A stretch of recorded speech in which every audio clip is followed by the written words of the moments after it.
नमस्कार सर्वांना, जय श्रीराज चॅनलमध्ये सर्वांचं स्वागत आहे। आज माझा भाऊ बनवणार आहे अंडा फ्राय राईस। त्याकरिता राईस बॉईल करून घेतलेले आहेत। इथे शिमला मिरची कापून घेतलेली आहे, हे आलं आहे कापून घेतलेलं, कांदा कापून घेतलेला आहे, हिरवा कांदा कापून घेतलेला आहे आणि लसणाचा पेस्ट आहे। इथे 2 अंडे घेतलेले आहेत, chilli sauce, tomato sauce, soya sauce. चला तर आता बनवूया आपण अंडा फ्राय राईस। गॅस ऑन केलेला आहे, त्याच्यावरती कढई ठेवलेली आहे, त्याच्यामध्ये तेल टाकायचं, गरम झालेलं आहे, त्याच्यामध्ये आलं टाकायचं, लसूण टाकायचं, छान परतून घ्यायचं लालसर होईपर्यंत। कापलेली शिमला मिरची, कांदा आणि हिरवा कांदा टाकून घ्यायचा तेलामध्ये, परतून घ्यायचं।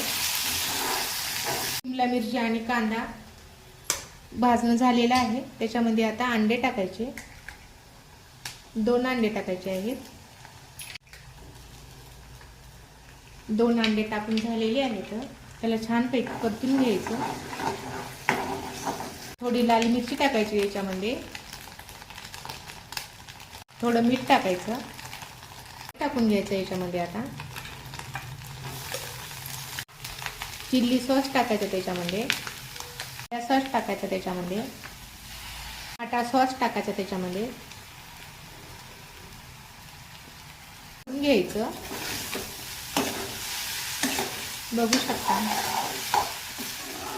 वरतून थोडा कोथिंबीर टाकायचा। अंडा फ्राय राईस झालेला आहे, कसा वाटला कमेंटमध्ये नक्की सांगा। अंडा फ्राय राईस आवडल्यास माझ्या चॅनलला सबस्क्राईब करा, व्हिडिओला लाईक करा आणि कमेंट करून सांगा अंडा फ्राय राईस कसा झाला ते।